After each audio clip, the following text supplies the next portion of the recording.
everyone, and welcome to Stan the Wine Man TV. I am your host, Stan Rattan, and this is the Blue Collar Wine Show, where I help you spend your wine dollars wisely. I don't know if you remember in the last episode, we did a blind Merlot tasting for Merlot from different areas of the world, and guess who came in first? It was the Washington State Merlot. And I actually thought when I was trying it, I thought, oh damn, the Napa Valley Merlot came in first. So, to follow up that episode, I'm going to do a blind tasting of Washington State Merlot, just to see which one comes out on top. So we only have 3 here today. The other one took about 20 minutes, which is okay, but you know, I don't want to put you guys through too many 20-minute episodes. I know your time is valuable, and I really do appreciate the time you take to watch these. It's very, very exciting. More and more subscribers. I love it. Things are rolling along really good. I like that. So let's get started right away. Washington State Merlot Tasted Blind. Number 1. A little chilly in here. I'm going to have to start thinking about maybe heating up the studio as we progress towards winter. We're in the fall now. It's still nice out. I mean, really nice. Over. Definitely not an Indian summer though. Definitely not. Number 1. Let's see what we get on the nose. I get a lot of cherries and blackberry, like boysenberry, blackberry. Little chocolate coming through, barely. It's cool to taste Merlot. I love Merlot. A lot of people are gravitating back towards it, even after the stupid. Well, it was a good movie. It was stupid the way people listen to Miles dish Merlot. A little cedar going on in the background as well. And I like the red flowers. Yeah, let's see what we get on the palate. Nice aromatics on this one.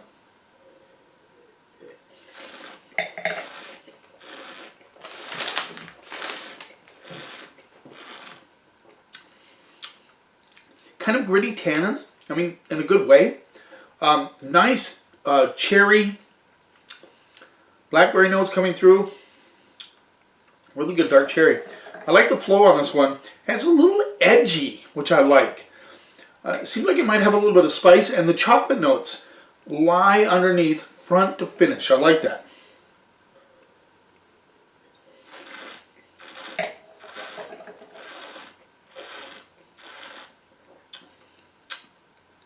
The cedar notes too, right on the backside. Nice long finish. Yeah, the cedar really comes through. I get it wants to be spicy, doesn't quite get there, but it's like I want to be, I think the way this camera's, I don't know. Got to work on this. I looked at my last video. I go, God, is my stomach really that big? It might be. You know how we are. Yeah, nice gritty tannins, but they're not harsh. They're just got a little grit to them, which is very interesting to me. I like that.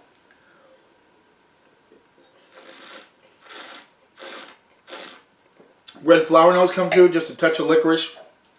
Solid Merlot. I like this one a lot. I thank Scott, my assistant, for bagging these up and mixing them up, so I had no idea what the hell I'm tasting. Let's see. Yeah, just really, it's still lingering. I like the edginess of this wine. I like the complexity is there. Good food wine. I would have this with steak any day.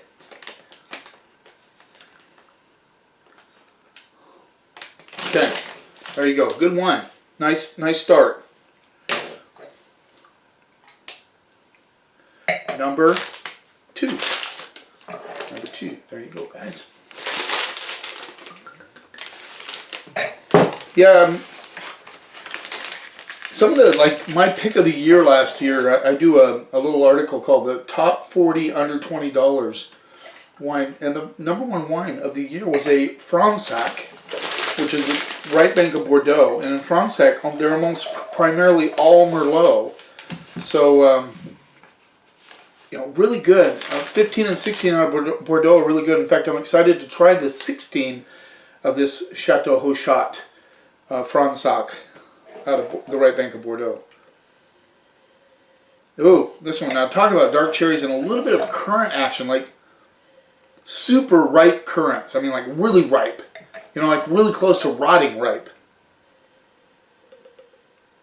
And cherries. But it reminds me a little bit of an Amarone on the nose. Let's see what we get on the palate.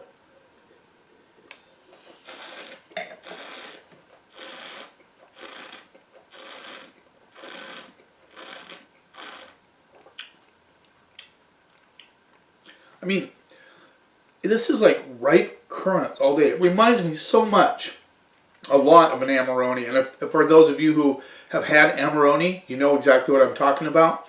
They dry the grapes for up to 3 months. Then they press them so they get that real concentrated sort of raisin-like character. Not a huge, you know, this is more currant notes, but they are very, very concentrated.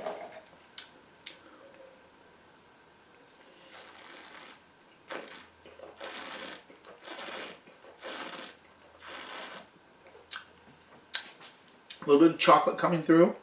A little bit of grip on the back end on the tannins, which I find quite intriguing. Yeah, just a really like ripe currants, but it's fresh. So it's not like goopy ripe currants, you know, like smoothing out ripe currants and eating them. But it has a little freshness underneath, good structured tannins. A little one-dimensional, that's the only thing I'll say about it, just quite one-dimensional. It is just currants with tannins. And yeah, if you like really ripe currants, you'll love this one.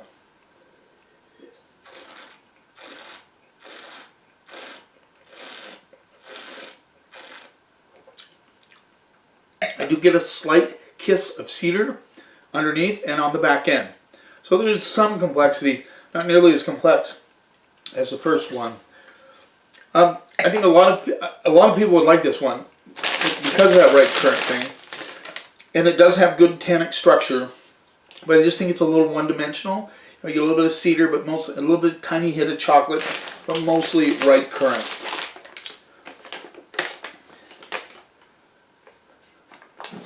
All right, let's move on to the next one. Excited to find out what these are all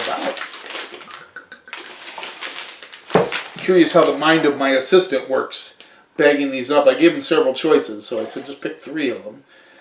And he did. And then he hid the rest from me, even hid the corks. So I would have no idea what I'm tasting. And I don't. Number 3. I got some new lighting coming. Well, it's here. I just got to set up in the shop so the lighting's a little bit better for me. I got a new tripod coming, so I don't have to have this funky setup underneath the camera. Things are progressing. I like it. Boy, let's talk about cedar box on this one. I feel like I just stepped into the cedar department of a lumberyard. Wow, almost can't get past it. A little bit of herbal notes coming through, which I quite find interesting. I mean, seriously. You know, it's like somebody just built a cedar something and you just stuck your nose in it. Not a little bit older, though.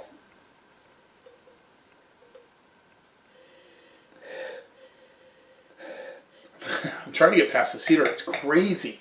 Crazy on the nose. 3 very different wines. Excited about that. Maybe just hints at, like I said, herbs and maybe a little bit of... I get a touch of cherry, a little bit of red flowers. Let's see what we get on the palate.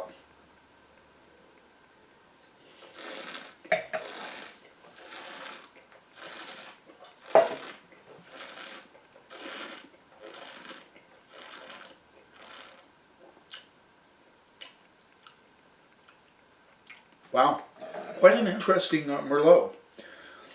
I get definitely the currant notes are there, but they're certainly not ripe. They're a little bit newer currant notes. I mean, you know, younger currants are not super ripe. I get a little hit of white pepper on the backside. The cedar notes are there, but not as strong as they were on the nose. Yeah, crazy on the nose. In fact, I just got a little hit of stink, which is quite interesting.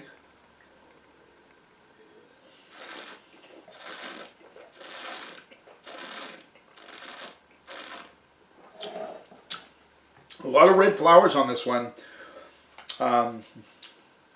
I can't nail exactly what kind of flowers. It just reminds me of walking into a field of red flowers and you're chewing on them. You know, it just has that red flower sort of characteristic to it. And then a little bit of cedar, nice fresh acidity. This also would be a great food wine. Yeah, very interesting Merlot. Very, very interesting to me.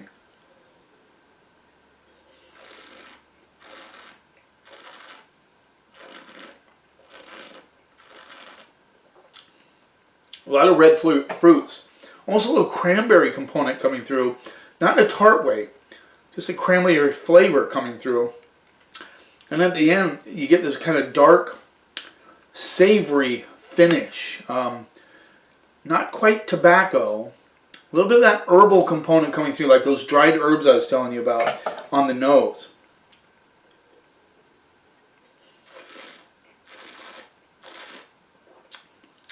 Not your typical Merlot.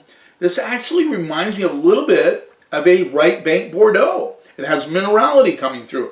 It's savory. It's fresh.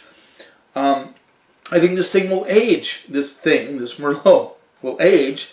I'm very intrigued by this Merlot. I don't know quite how to grade it.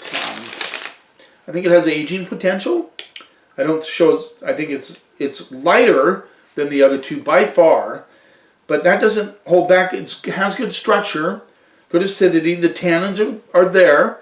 They're very approachable, but they're there. Yeah. Yeah, just sort of digging that one, I'm just saying.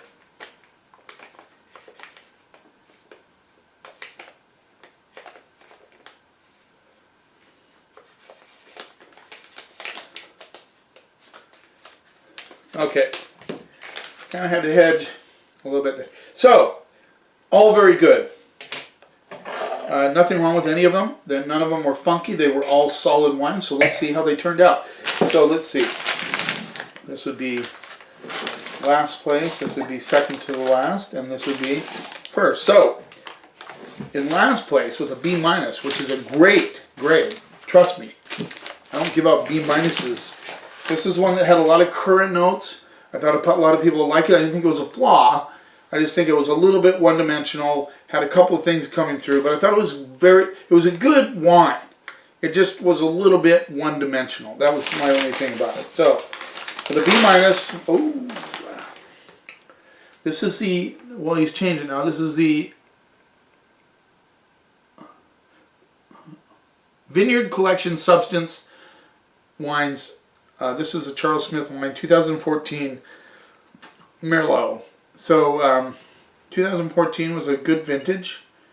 This rolls in at, let's see if I can read my writing. So this is a $48 Merlot. This is from the Northridge Vineyard, Walluk Slope. The Milbrandts own that. Northridge Vineyard, cool spot out there. Rolls in at $48. There you go. B-. Thought it was ripe currants, a little one-dimensional. I've liked this one a lot in the past, so that kind of surprises me. That's very cool. That's what blind tastings are all about. I've really liked that. Yeah. I think it was a 2013. I really, really liked that one. 14, ripe currants, yeah. Okay, in second place, number 3. With a BB+. This is the one I just tried, and I thought, you know, it had a lot of interesting things. I thought it was ageable. I thought it was a little light, but it had good structure. Nice and fresh. A lot of things good about it. Savory. This is the 2016 Whidbey Island Winery Merlot, Crawford Vineyard, Yakima Valley. And this is rolls in at $20. So there you go. I kind of laughed, and I'll tell you why, because this Merlot has landed in my top spot as my top 40 wines under $20, and it came close like 2 years in a row. First year, number 1. Second year, I think number 3 or 2 or something like that. Really always have enjoyed their Merlot. That's exciting. Very exciting. Okay, let's move on. In first place is a B+. Okay, this is, interesting. 2014 Camaraderie Cellars Merlot, Washington State wine, 14.5 alcohol. This rolls in at $20. So, two $20 Merlots beat out the $48 Merlot. There you go, Camaraderie Cellars. Excited about that. Look at that. $20 Merlot. Very cool. You know, I've always been very objective in my tasting. I don't know if I would have graded the vineyard, whatever he calls it. It used to be Wines of Substance. He changed it to Vineyard Collection Substance wines. You know, I don't think I would have graded it any different. I try to be very objective whether I taste blind. But I know it's fun to watch. It's fun for me. I don't know. I'm very excited. I mean, that's very cool. Two $20 wines beat out the big boy from Charles Smith. There you go. Thanks for taking a little time out of your day. Don't forget to subscribe to my channel. It means a lot to me. I really appreciate it. I'm getting more and more subscribers, and you'll know when my next episode comes out. You keep watching, and I'll keep helping you spend your wine dollars wisely.